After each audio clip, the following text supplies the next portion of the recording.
This audio program has been produced as a supplement to Longman Complete Course for the TOEFL Test by Deborah Phillips. Copyright 2001 by Addison Wesley Longman Incorporated, a Pearson Education Company. All rights reserved.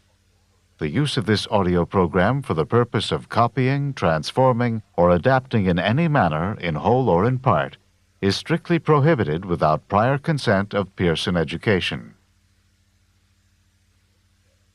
Complete Test. Paper. Listening. Part A, page 515. In this section of the test, you will have an opportunity to demonstrate your ability to understand conversations and talks in English. There are 3 parts to this section. Answer all the questions on the basis of what is stated or implied by the speakers you hear. Do not take notes or write in your test book at any time. Do not turn the pages until you are told to do so. Directions. In Part A, you will hear short conversations between 2 people. After each conversation, you will hear a question about the conversation. The conversations and questions will not be repeated. After you hear a question, read the 4 possible answers in your test book and choose the best answer. Then, on your answer sheet, find the number of the question and fill in the space that corresponds to the letter of the answer you have chosen. Listen to an example. On the recording you hear, "That exam was just awful." Oh, it could have been worse. "What does the woman mean?" In your test book, you read, A. The exam was just awful. B. It was the worst exam she had ever seen. C. It couldn't have been more difficult. D. It wasn't that hard. You learn from the conversation that the man thought the exam was very difficult, and that the woman disagreed with the man. The best answer to the question, "What does the woman mean?" is D. It wasn't that hard. Therefore, the correct choice is D. Number 1. Carla said that you were rather rude. It's unfair of her to say that about me. What does the man mean?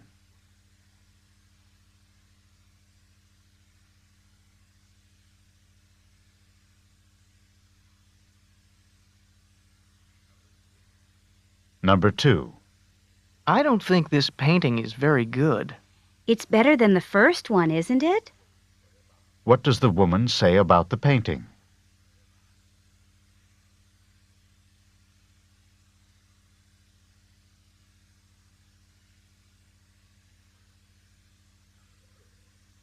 Number 3.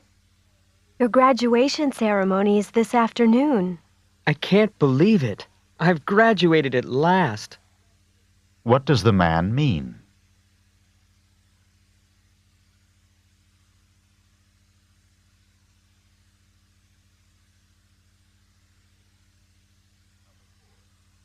Number 4. I got this dress for only $5. $5? How did you get it so cheap? What does the man mean?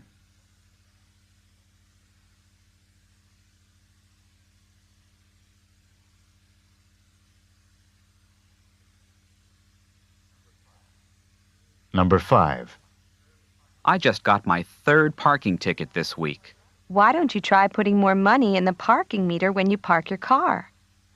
What does the woman suggest that the man do?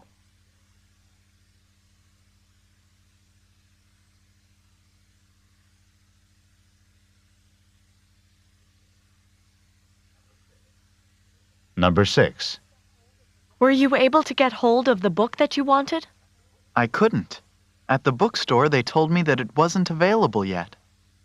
What does the man mean?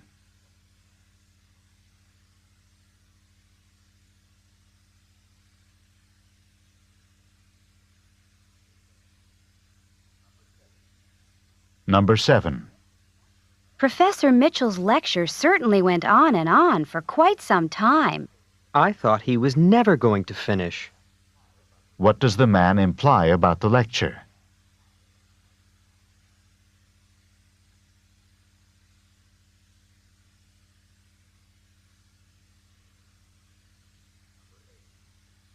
Number 8. You don't have the notes from yesterday's physics class? No, I don't. Do you think I could borrow yours? What does the woman mean?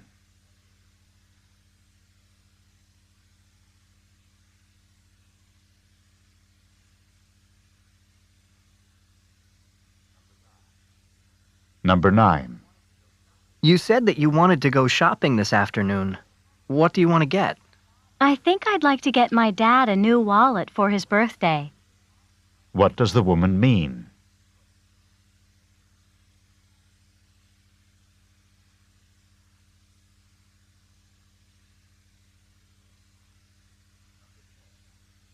Number 10. You didn't go into the pool, even for a quick dip? I put my big toe in and decided that the water was too cold for me. What does the man mean?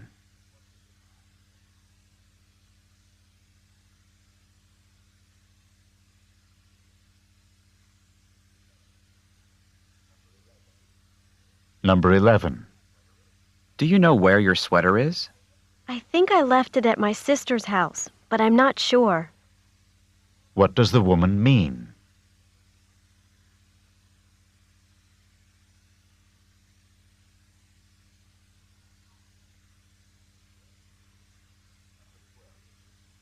Number 12. I need for you to work on these new accounting reports. But I scarcely have time to finish the ones I already have. What does the woman imply?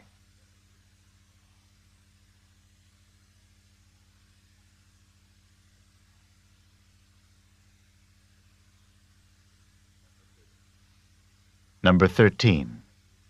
How much longer do you think you're going to stay on that exercise machine? I give up. What does the man mean?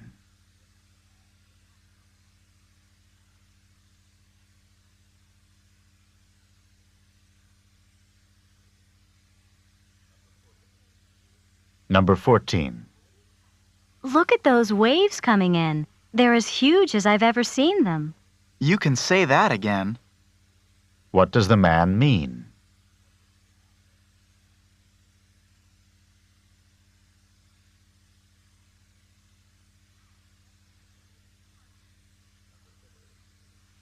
Number 15. Are you ready for the political science exam today? I stayed up all night studying for it. Didn't you know that the professor put it off until next week? What does the woman mean?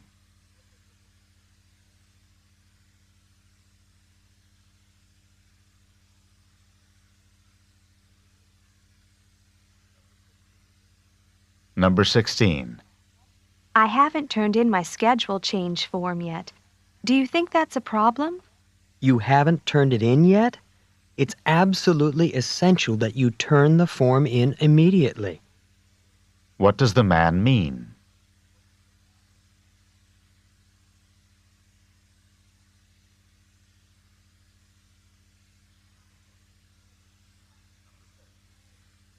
Number 17. I'd like to try on some rings, please. Do you prefer rings in gold or silver? Where does this conversation probably take place?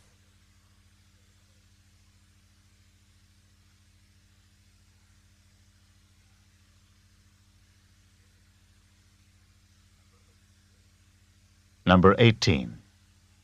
Look at this. You made an awful lot of long-distance calls last month. I called my family even more than usual. That's why the bill's so much higher than usual. What are the man and woman probably discussing?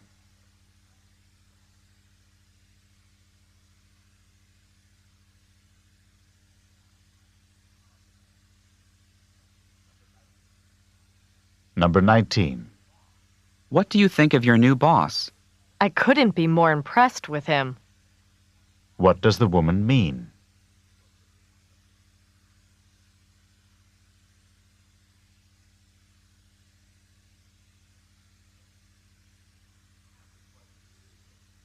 Number 20. Mike, do you know when the recital starts? It starts at 3 o'clock, doesn't it? What does Mike mean?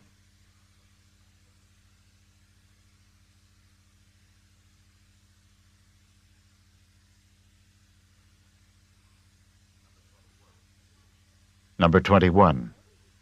If your tooth is hurting you so much, perhaps you should see your dentist right away. I don't really want to, but I guess I don't have much choice. What will the man probably do next?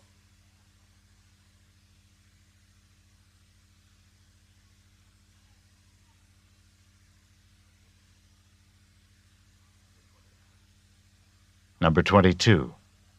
I need to buy some stamps. Then you'd better get to the post office quickly, because it closes at 5 o'clock. What can be inferred from the conversation?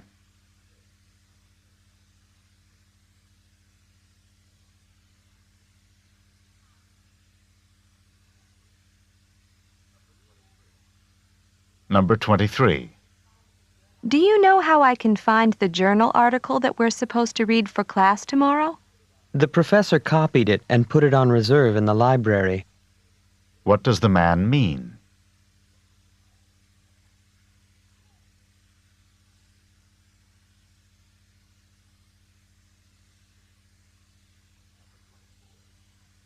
Number 24. I really think you should try to be a little calmer. If I were any calmer, I'd be asleep. What does the man mean?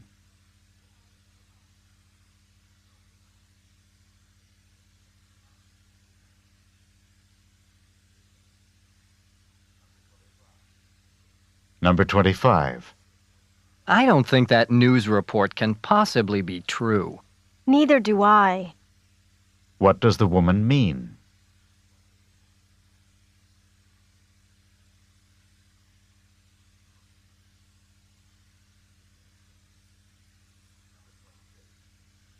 Number 26. Has management decided on a new policy for pay raises?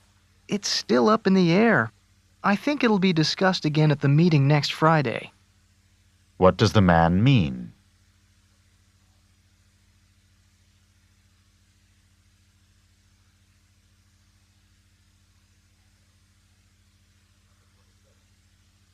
Number 27. I can't believe it's snowing today. It wasn't exactly unexpected. What does the man mean?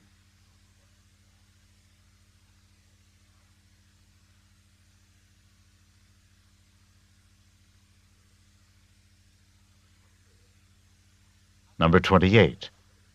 How do you think you did on the literature exam that you had this morning? I really wish I could take it over again. What does the woman imply?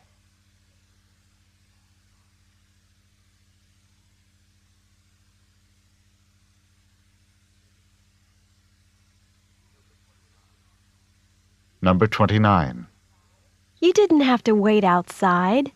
You could have just opened the door and walked right in. So the door was not locked. What had the man assumed?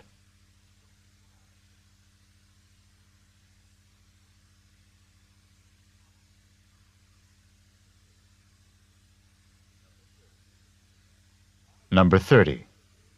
My guess is that you're leaving the office right now and heading straight home. You've hit the nail on the head. What does the woman say about the man?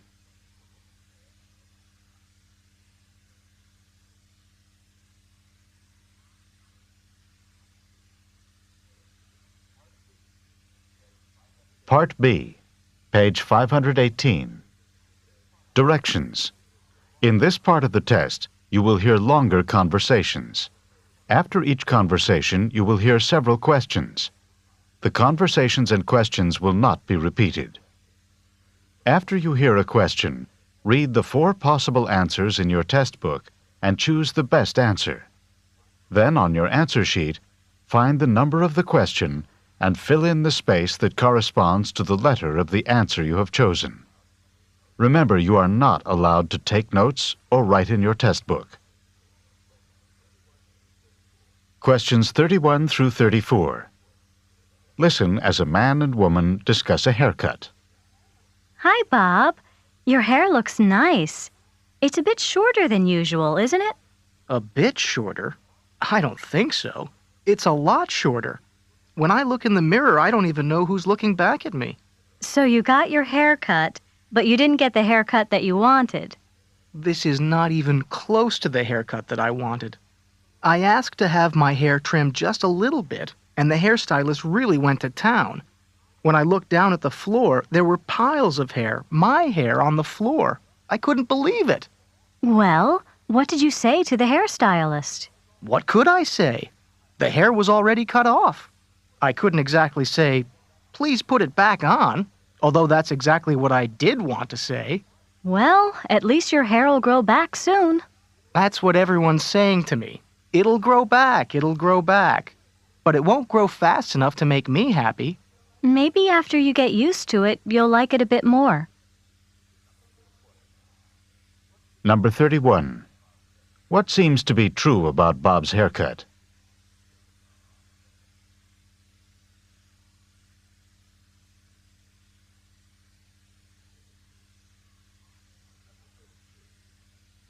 Number 32. How does Bob seem to feel about his haircut?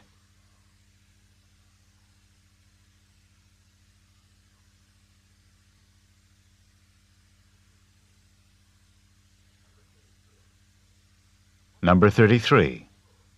What did Bob see on the floor?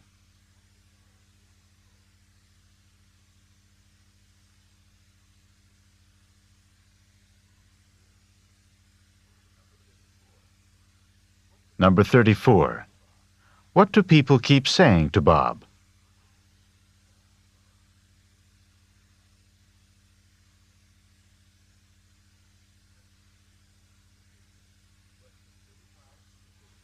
Questions 35 through 38. Listen to a conversation about a man's great-grandmother. I talked to my great-grandmother on the phone this morning. Your great-grandmother? Do you talk with her often? I try to call her at least once a week. She's a really wonderful woman, and she's over 85 years old. I enjoy talking to her because she's so understanding and because she gives me good advice. What advice did she have for you today? She told me to be careful because a big storm is coming. She said that a big storm is coming? Is she a weather forecaster? Not exactly. She says that she can feel it in her bones when a storm is coming. I know it sounds funny, but when she feels it in her bones that a storm is coming, she's usually right. That's not actually so funny. When people get older, the tissue around their joints can become stiff and swollen. Just before a storm, the air pressure often drops, and this drop in air pressure can cause additional pressure and pain in swollen joints. So when your great-grandmother tells you she thinks a storm is coming, she probably has some aching in her joints from the decreasing air pressure. Then I had better pay more attention to my great-grandmother's weather forecasts.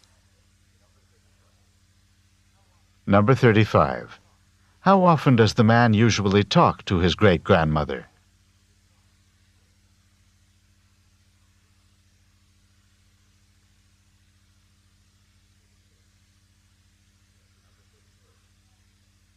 Number 36. What did the man's great-grandmother tell him on the phone this morning?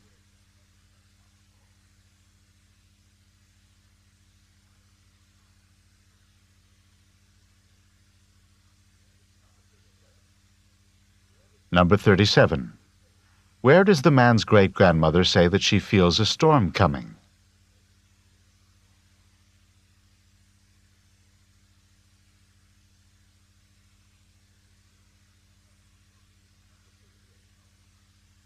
Number 38. What will the man probably do in the future?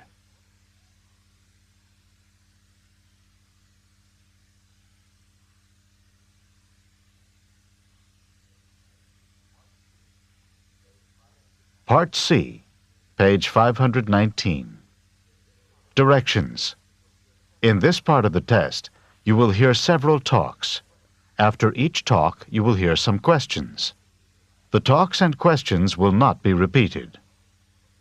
After you hear a question, read the 4 possible answers in your test book and choose the best answer. Then on your answer sheet, find the number of the question and fill in the space that corresponds to the letter of the answer you have chosen. Here is an example. On the recording you hear, listen to an instructor talk to his class about painting.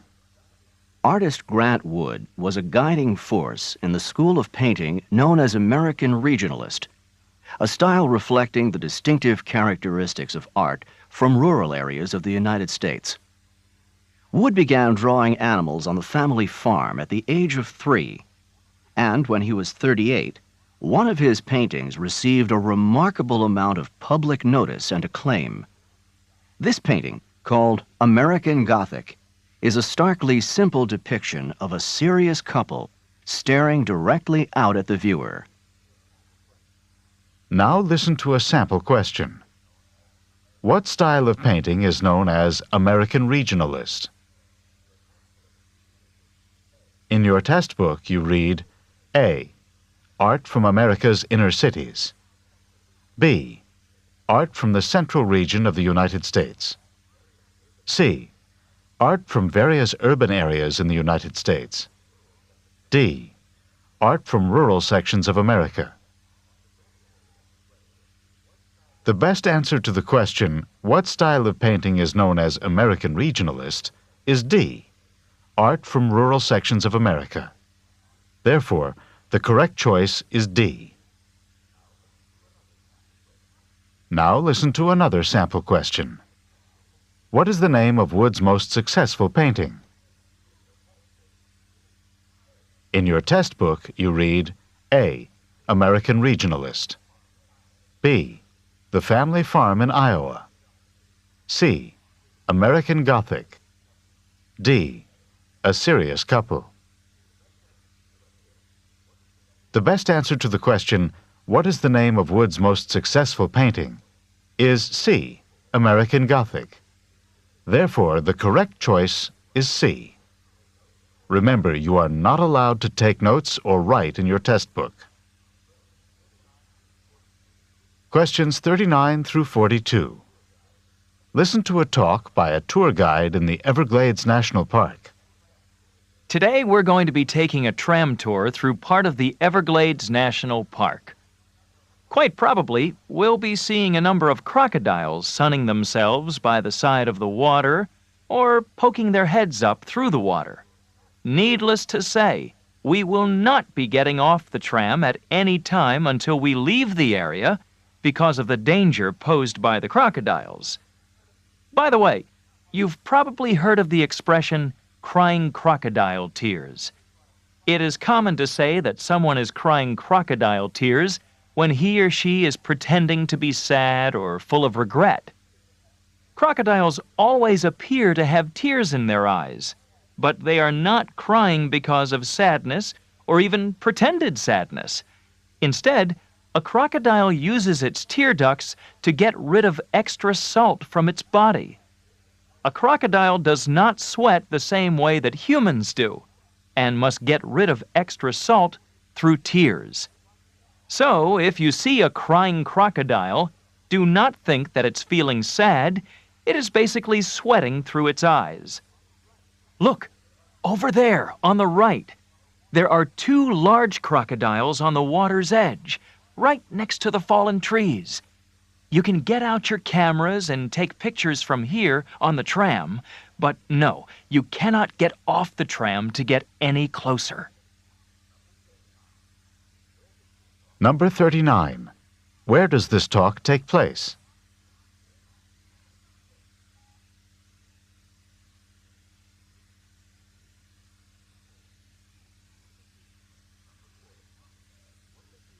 Number 40. What does the expression crying crocodile tears mean when it is used to describe humans?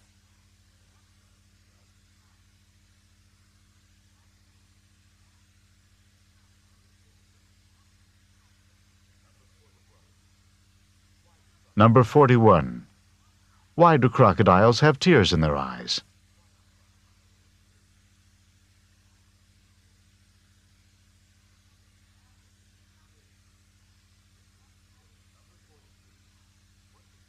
Number 42. What does the tour guide recommend?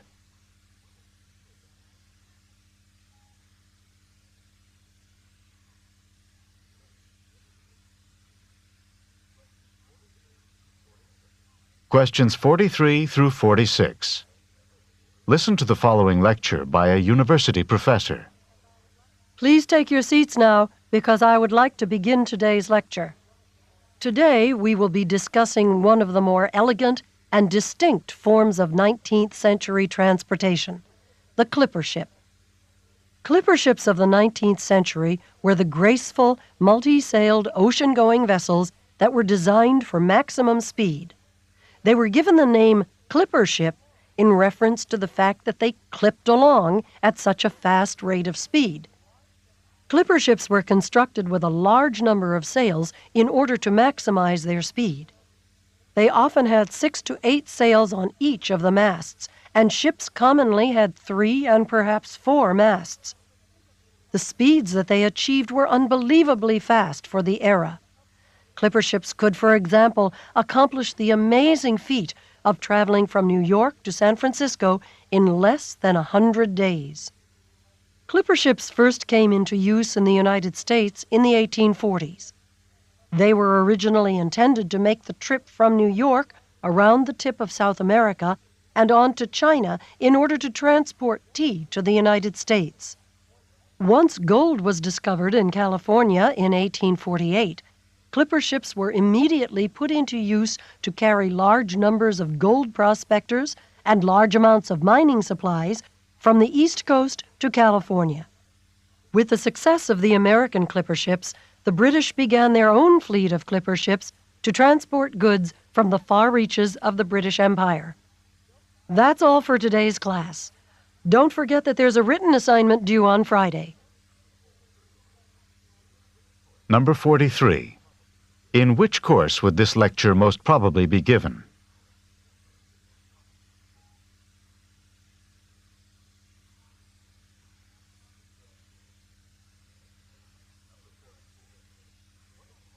Number 44.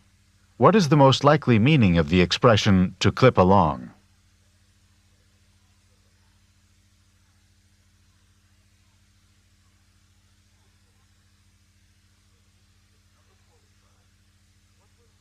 Number 45. What were clipper ships first used for in the United States?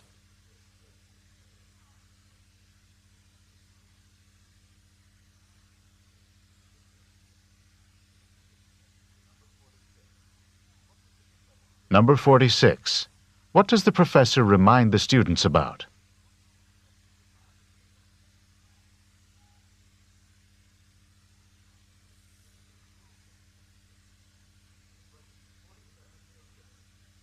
Questions 47 through 50.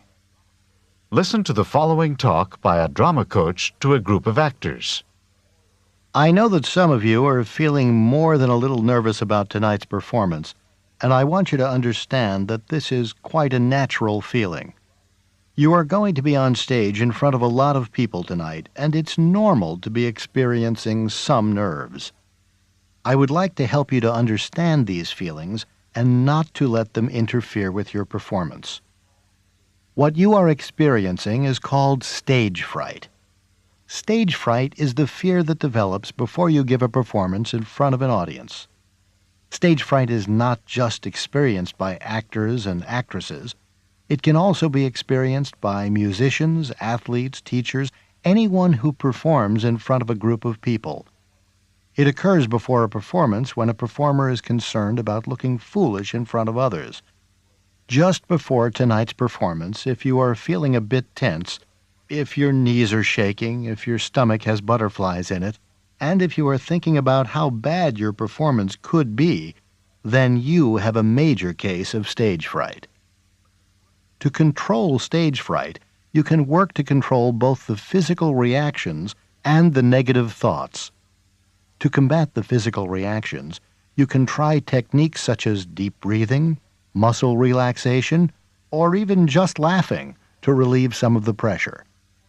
To combat the negative thoughts, you should force yourself to focus on what you have to do rather than on what other people are going to think.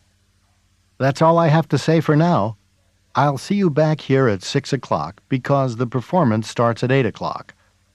Just remember that if you begin to feel at all nervous, try some deep breathing to relax and focus your thoughts on the performance that you are about to give. See you this evening. Number 47. Who would probably not experience stage fright in their work?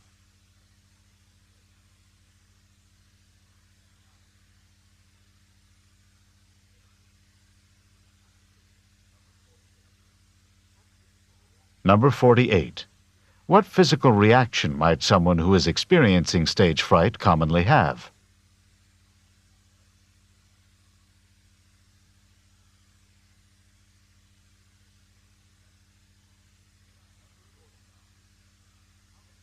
Number 49.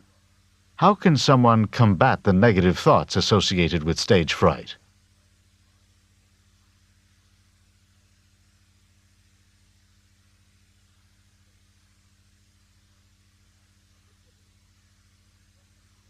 Number 50.